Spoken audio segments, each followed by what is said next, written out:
भगवान ने उपासना को परिपक्व करने के लिए बताया।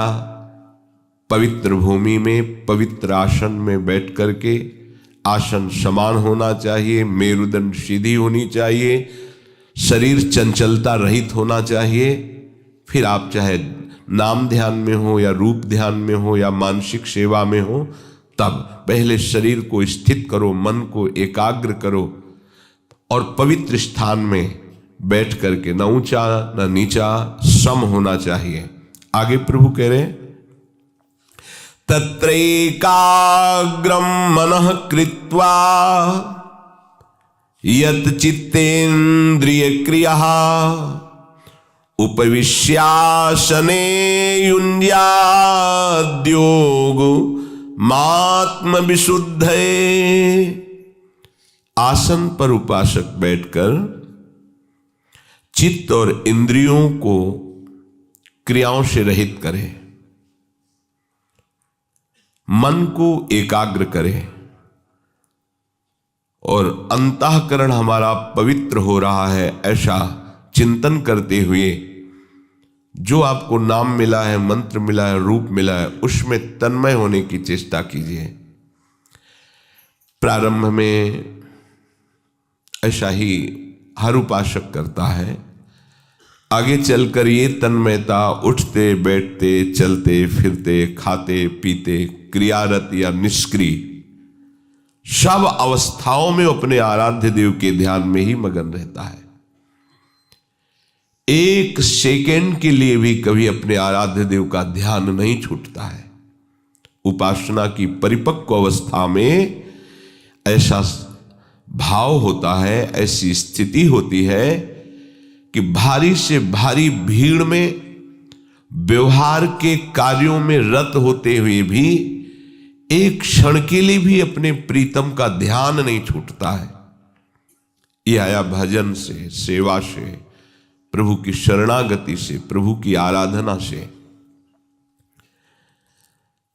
उपविश्य, आसन पर, आसन में ही बैठे, सिद्धासन, पद्मासन, सुखासन, ये बहुत लाभदायक है। बिना ब्रह्मचर्य के कोई दो आसनों पे तो बैठ ही नहीं सकता। सिद्धासन और पद्मासन, इनकी पहली बैठने की पद्धति में 48 मिनट रखा जाता है, 2 घड़ी, और पूर्णता की तरफ गति रखने पर 3 घंटे, बिना हिले डुले, बिना किसी तरह की चंचलता किए, शांत भाव से पद्मासन लगा के गुरु कृपा से इसका पूर्वाभ्यास हुआ है। नैष्ठिक ब्रह्मचर्य से लेकर हितधाम तक, जब तक किडनी पूरी ऐसी अवस्था में नहीं आ गई कि अब बस नहीं रहा, तब तक 4-4 घंटे ऐसे पसीना से लथपथ शरीर, फिर अद्भुत शीतलता, मंत्राकार वृत्ति, शरीर शून्य हो गया, शरीर की स्मृति भी धीरे धीरे लोप होने लगी। ऐसा होता है। आपको भी समय मिले तो 24 घंटे में कम से कम 48 मिनट बैठने का, ये ब्रह्मचर्य में बहुत सहायक है। शरीर में अब कोई पूर्व प्रारब्धवश असाध्य रोग प्रकट हो जाए कर्मफल भुगाने के लिए, वो बात तो अलग है। अन्यथा आसनों पर बैठने वाले उपासक को, जैसे गांठ में दर्द है, कमर में दर्द है, या और भी ब्लड प्रेशर है, दिल की बीमारी है, शुगर है, ये नहीं हो सकता, क्योंकि ऐसा रक्त का शोधन होता है आसन से, पूर्ण पवित्र रक्त हो जाता है। जो आसनों पर बैठता है वो ज्यादा पा भी नहीं सकता भोजन, उचित आहार करेगा, उसको नींद भी उचित ही आएगी, क्योंकि इतनी ऊर्जा शक्ति पैदा हो जाती है कि वो उसे लेटने नहीं देती। थोड़ी देर विश्राम में लगता, बहुत विश्राम हो गया। ये आसनों का प्रभाव होता है, देखा है इस आसन के प्रभाव को। और सिद्धासन तो पद्मासन से भी श्रेष्ठ है। इस सिद्धासन पर वही बैठ सकता है जो ब्रह्मचारी, पहचान नहीं, बैठ ही नहीं सकता। एड़ी, गुदादार और मूत्रेंद्री के बीच के स्थान में होती है बाएं पैर की एड़ी, और दाहिने पैर की पूरी पोजीशन ऊपर मूत्रेंदी के ही होती है, पूरा मेरुदंड सीधा, गर्दन सीधी, हाथ ऐसे रखे हुए, रख दिया 3 घंटे हिलना ही नहीं। पूरा शरीर 40 मिनट के बाद भीषण दर्द होता है, जिसका अभ्यास परिपक्व नहीं हो। वो दर्द केवल भगवदाश्रित और ब्रह्मचारी सह सकता है, दूसरा नहीं। आप करके देख लो, पद्मासन करके 48 मिनट घड़ी के देखे हुए, अगर आप ठीक संयम से हैं तो आप सह जाएंगे, अन्यथा नहीं। ये आसन हर जवान साधक को आवश्यक है, चाहे प्रेम मार्ग के हो। परमानंद दास जी आश्रम में ही बैठे समाधिस्थ थे। श्रीपाद प्रबोधानंद जी ने जब विश्राम घाट से दर्शन किया, यमुना जी की पावन पुलिन पर बैठे हुए शांत एकांत आसन पर बैठे हुए सदगुरुदेव भगवान को भी देखा है। अगर आप कुछ क्षण आसन पर बैठे हैं तो आपको खुद आनंद की अनुभूति होगी। पर आसन पे वही बैठ सकता है जो संयमी है, ध्यान रखना। अगर ब्रह्मचर्य आप क्षय करते हैं और आसनों पर बैठ गए तो बीमार होना शुरू हो जाएंगे। ये साधारण आसन नहीं, ये यौगिक आसन है, उनके लिए हैं जो एकदम भगवत मार्ग में लक्ष्य भेद करने के लिए कमर कस ली है। ये विषयी पुरुषों की सामर्थ्य नहीं है। ऐसा प्राणवायु का शोधन अपने आप हो जाता है शांत, तो प्राणवायु धीरे धीरे शमन होने लगती है। अधिक से अधिक मंत्र श्वास खींचते हुए, श्वास छोड़ते हुए, ये बहुत आनंद का विषय है। तुम्हें कैसे बताएं, अभी तो विषय आनंद से तुम छूटे नहीं ना, इसलिए भगवतानंद का आपको अनुभव नहीं है। भोगी पुरुष वैराग्य में क्या आनंद क्या जान पावेगा? वैराग्य में जो आनंद चक्रवर्ती सम्राट को भी नहीं है। फिर अनुराग की तो बात ही जाने दो। राग त्यागी वैरागी जिस सुख का अनुभव करता है वो सम्राट को भी नहीं है।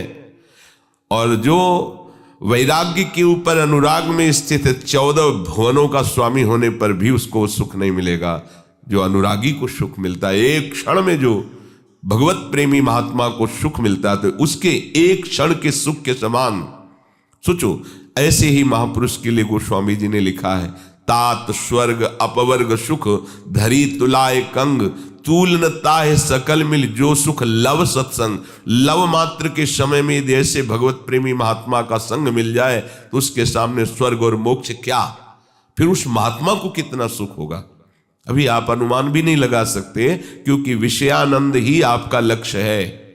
जिस समय भगवदानंद होगा तो उसकी पहचान है, ब्रह्मादिक के भोग शब विषम लागत ताही, नारायण ब्रज चंद की लगन लगी है जाई। जिसको भगवत प्राप्ति की लगन लग जाती है तो ब्रह्मा आदि के भोग भी उसे विषवत लगने लगते हैं। अगर आप ऐसा नहीं बैठ पाते तो एक सुखासन है, पलथी मार के जिसे कहते हैं, ये तो सब कोई बैठ सकता है। पर सावधानी भगवान इसमें कह रहे हैं कि आसन में बैठने पर हिलना डुलना चेष्टाएं करना ये फिर नहीं होना। एकाग्रता के लिए इसकी आवश्यकता है। मान लो कहीं खुजली हो रही तो चुपचाप शांत रहो, वहां से मन हटाओ। ये त्वगेंद्री का विषय है, त्वगेंद्री का विषय है। आपको घसीटेगा, यहां खुजला रहा है, यहां खुजला रहा है, शांत एकदम बैठो। वो खुजलाहट हो रही बस शांत, हिलना नहीं, शांत। इससे आपका मन शासन में आ जाएगा, इससे इंद्रियां आपके शासन में आ जाएंगी। अभी आप इंद्रिय और मन के शासन में हैं। आसन में बैठे सुखासन में यदि जीवन संयम में नहीं रहा तो ये जो कफ बात पित्त है, यही तीनों शरीर के प्रधान क्षेत्र हैं। आयुर्वेद में इन्हीं तीनों का उपचार, बड़े बड़े रोग इसी से होते हैं। और कफ बात पित्त तीनों का संयमन हो जाता है आसन में बैठने वाले का। ये बता रहे तीनों काल गंगा जी का स्नान होता था, प्रातः और फिर 9 बजे और फिर शाम के 4 बजे, और जटाओं सहित होता था। कभी स्वेटर नहीं, कभी कंबल नहीं, लेकिन कभी जुखाम नहीं हुआ, कभी बुखार नहीं आया मुझे 10वें वर्ष। भोजन की भी पता नहीं मिलेगा कि नहीं, ऐसा चाय आदि तो पूछो ही मत ही कि भाई बाल भोग हो रहा है, शयन भोग हो रहा है, नहीं। कभी 2-2 दिन बाद कभी कुछ मिल गया, ऐसा कभी ऐसा नहीं महसूस कि कमजोर हो रहा हूं, कभी ऐसा नहीं लगा कि मैं थकित हो रहा हूं, उत्साही। उसका कारण आसनों पे बैठना, निरंतर मंत्राकार वृत्ति करना। तो ये सब कुछ समझ में ही नहीं आता था कि ये कोई कमजोरी, प्राण पुष्ट होते हैं, बलवान होते हैं, भागवती की ऊर्जा शक्ति बढ़ती है। साधु दबी हुई आग होता है, जैसे ऊपर से राख से ढकी हुई आग हो, उसे खिलवाड़ मत समझो। अगर ऊपर की राख हट जाए तो भस्म कर दे। तो इसीलिए तो जब गृहस्थ जन, संसारिक जन उनके समीप जाते हैं तो उनके पाप भस्म होते हैं। उनके दर्शन से, उनके संभाषण से, उनकी आज्ञा के पालन करने की वृत्ति यदि आ जाए तो भगवत प्राप्ति कोई बड़ी बात नहीं है, क्योंकि उनके सानिध्य से तुम्हारे कर्म तुम्हें बाधा नहीं पहुंचा पाएंगे। वो स्वयं ऐसा स्वयं प्रकाश जागृत हो जाता है, कुछ प्रकाश में तुम्हारे अशुभ कर्म भस्म हो जाते हैं। दरस परस अघनाश, बास निज संग करो दिन। जहां हमारे हृदय में भगवत प्राप्ति की लालसा जागृत हो तो जान लेना किसी भगवत प्रेमी महात्मा का वचन आकर के आपके हृदय के अशुभों का नाश कर दिया है। तभी ये बात आती है, मुझे भगवत प्राप्ति करनी है। निश्चित समझो। आसन में कुछ समय बैठने का तो सबको अभ्यास करना चाहिए, इससे बहुत जल्दी निरोग हो गए। असाध्य रोग आना, असाध्य रोग से ग्रसित होना एक अलग बात है। ऋतु परिवर्तन से रोग आना कभी कभी ठीक, ऐसा हो सकता है, लेकिन परेशान होना, दुखी होना, दिनचर्या छूट जाना, भजन ना होना, ये लक्षण है शरीर पोषी के। जो शरीर रागी है, केवल शरीर सुख के लिए, चाहे वो वैराग्य में चाहे गृहस्थ, केवल शरीर सुख के लिए जी रहा है। नहीं, ऐसा कभी नहीं होता। तुम्हें कैसे बताए? 102 में परिक्रमा भी की है, परिक्रमा नहीं रुकी। जब चेक किया करके लौट करके मुरारी ने की क्या, तो 102 बुखार, कोई नहीं, इससे क्या फर्क पड़ता है? रोज कष्ट में ही है, जुखाम ये वो सब। अपनी दिनचर्या ठीक 1:30 बजे उठना, इसके साथ व्यवहार प्रेम का नहीं करना, प्रियालाल के साथ प्रेम का व्यवहार करना है। ठीक दिन, ये जड़ वस्तु है शरीर, इससे वैसे ही व्यवहार करना है जिससे हमारा काम बन जाए। अगर इससे प्रेम करोगे तो दुर्गति करवा देगा। ये जो ढांचा है, इससे राग करोगे दुर्गति हो जाएगी। इससे ठीक वैराग्य पूर्वक व्यवहार करो, उचित भोजन, उचित वस्त्र, उचित व्यवहार, और दिनचर्या कड़ाई से इससे करवाओ। हम नहीं उठ पाएंगे 4 बजे, तो अब आपने सब बिगाड़ दिया, परमार्थ का सिद्धांत ही बिगाड़ दिया। हम नहीं उठ पाएंगे मतलब आप शरीर को बोल रहे हो मैं लेकर के, अब क्या परमार्थ के पथिक हो? शरीर को 4 बजे उठाना है, हाँ उठाना है। प्रत्येक साधु महात्माओं के जीवन चरित्र को देखो, अपनी दिनचर्या को भगवान के कहने पर भी नहीं छोड़ा। पूज्यपाद भगवत अनुरागी श्री सनातन गोस्वामी जी को साक्षात नंद नंदन प्रकट होके बोले कि बाबा अब तुम गिरिराज जी की परिक्रमा में मत आया करो, ये इतनी लंबी परिक्रमा है, तुम वृद्ध हो गए, वृंदावन से पैदल आते हो, मत आया करो। जो वाक्य, दूसरे दिन फिर पहुंच गए। बाबा मना किया था, क्यों आ गए? रहा नहीं जाता प्रभु, रहा नहीं जाता, चैन नहीं है। तो प्रभु ने वो चरण चिन्हारी वहीं कर लिया करो। हमारे हृदय में जब दिनचर्या इस कोट का आदर होगा कि साक्षात भगवान ही दिनचर्या है हमारी, समझो आप, ये साधन नहीं है, हम साध्य पे जी रहे हैं। ये जो हमारी दिनचर्या है, ये भगवत स्वरूप है। इस पे प्रमाद स्थिति लाना, शरीर राग को बीच में नहीं, ये साधन धाम मोक्ष कर द्वारा पाई न जे परलोक सम्हारा, सो परत्र दुख पावई, सिर धन धिम पछताए, काले कर्म ईश्वर मिथ्या दोष लगाए। व्यर्थ में काल को, प्रारब्ध को, ईश्वर को दोष दिया जाता, और काल सहयोगी नहीं, ईश्वर की इच्छा ही ऐसी, हमारा भाग्य नहीं कि हम भजन करें। तुम्हारा भाग्य नरक भोगने का है। कैसा फंसा लिया मन ने, कैसा तन ने फंसा लिया। मान जाओ मेरी प्रार्थना, इस शरीर से व्यवहार बिल्कुल उतना ही करो जितना आवश्यक है। ये तुम नहीं हो। इसको सुगंधित द्रव्यों का लेप लगा लो, चाहे सोने की भस्म खाओ, चाहे मकरा ध्वज, क्या क्या दुनिया का प्रपंच होता है, खूब खाओ, मरोगे और इसको जलना होगा, नष्ट होना होगा। इसलिए हरिनाम पाओ, ये नामामृत पियो, लीलामृत पियो, रूपामृत पियो, निहाल हो जाओगे। ऐसे दिव्य भागवतिक शरीर की प्राप्ति होगी जिसका कभी क्षय नहीं होता। प्रिया प्रीतम के समीप आठों पहर परमानंद में।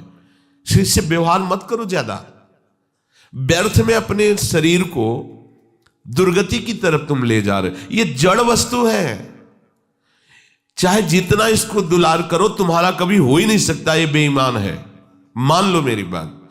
ये बेईमान जितना तुम इसको प्यार करोगे उतना ही तुम्हें दुख देगा। Blood pressure low, blood pressure high, sugar high, heart में तकलीफ, ये तकलीफ, वो तकलीफ, और फिर भी इसी को प्यार। तुम्हारी समझ में नहीं आ रहा क्यों तुम्हें दुख दे रहा, छूटने वाला है। जिसे तुम राग करके पकड़े हुए हो तुम्हारी दुर्गति कर रहा है, तुम्हें क्लेश दे रहा है, और तुम उस स्थान का परिचय नहीं प्राप्त कर पा रहे जहां महासुख है। प्रभु का नाम, प्रभु का रूप, प्रभु की लीला, प्रभु का धाम। अब जीवन भर भोग भोगे हैं। जब घर परिवार से असंतुष्टता हुई, भोग भोगने योग्य नहीं रहे, तो भजन योग्य कैसे रह सकते हो? तुम कैसे भजन योग्य रह सकते हो? शरीर में जीवन भर राग किया, भजन का अभ्यास नहीं किया, तो तुम इसे खिलवाड़ समझते हो। बुढ़ापे में तुमसे भजन हो जाएगा? वही प्रपंच होगा। देखते हैं हम, अगर जीवन भर प्रपंच किया है, वृंदावन वास कर रहे हैं, उनके पास अगर साधु सानिध्य के उद्देश्य से बैठो भी ना, तो केवल कोरा प्रपंच, वर्तमान को नष्ट करना, भविष्य में उसका कोई फल नहीं, भूत को कुछ नहीं। ना वो भूत को मिटा पाएगा, ना भविष्य को बना पाएगा। वो वर्तमान नष्ट हो रहा है। हम देख रहे हैं ना, बूढ़े हैं, 82 वर्ष के हैं, कोई भगवत चर्चा की स्फुरना नहीं। वही संसार प्रपंच, चाहे माला ले लो, चाहे वेश बदल लो, कुछ कर लो। क्यों? क्योंकि पूर्वाभ्यास आपका विषयों करा है, संसार करा है, तो तुम्हें वही बातें सुहाई देंगी। तुम्हें प्रिया प्रीतम की बात तो सुहाई नहीं देगी, प्रिया प्रीतम तो अच्छे नहीं लगेंगे। इसलिए इससे व्यवहार केवल शास्त्र सम्मत करो। वही विवेकवान साधक है जो शरीर के साथ व्यवहार शास्त्र सम्मत करता है। अगर शास्त्र सम्मत व्यवहार करोगे तो इसी जन्म में भगवत प्राप्ति हो जाएगी। दुखों से निवृत्ति का एकमात्र उपाय शरीर राग का त्याग, प्रभु के चरणों का आश्रय। अगर आप नहीं समझो तो फिर आप अपनी जानो। यत चित्रेंद्रिय क्रिया, जब आप भजन के लिए बैठो तो इंद्रियों को अन्य क्रियाओं में न जाने दो। वो करना था, वो करेंगे, फिर ऐसा है भजन हो जाए, फिर इसके बाद उठ करके ऐसा, रोको इसको। अब वर्तमान में तू समय नष्ट कर रहा है, आगे जो तुझे करने के लिए सेवा दी जाएगी वो मिलेगी। अभी तुझे बैठकर चिंतन करना नाम का, रूप का, लीला का, ये व्यर्थ का चिंतन क्यों कर? डांटो अपने मन को, इंद्रियों को डांटो। उसी समय सारा काम है, देख लो ना, बैठ के देखो ना आप, उसी समय सारा प्रपंच निवारण करने के लिए वो बैठ जाएगा मन। ऐसा करना, वैसा करना, कई मिनट रह गए, पूरा हो जाए, फिर चले अमुक कार्य। क्या है ये? डांटो उसको। हमने वर्तमान में तुम्हें नाम जप के लिए बैठाला है, तुम्हें नाम जप करना होगा। आगे क्या करना है हम बताएंगे आपको। चुपचाप नाम जप कर, डांटो उसको, ये तुम्हारे शासन में आ जाएगा। आप अपने स्वरूप को भूल गए हैं, आपके ही शासन से ये समेटेंगे, आपके ही सामर्थ्य से ये सामर्थ्यवान है, आपके ही चैतन्य प्रकाश से ये प्रकाशित हैं, आप इनसे नहीं हैं।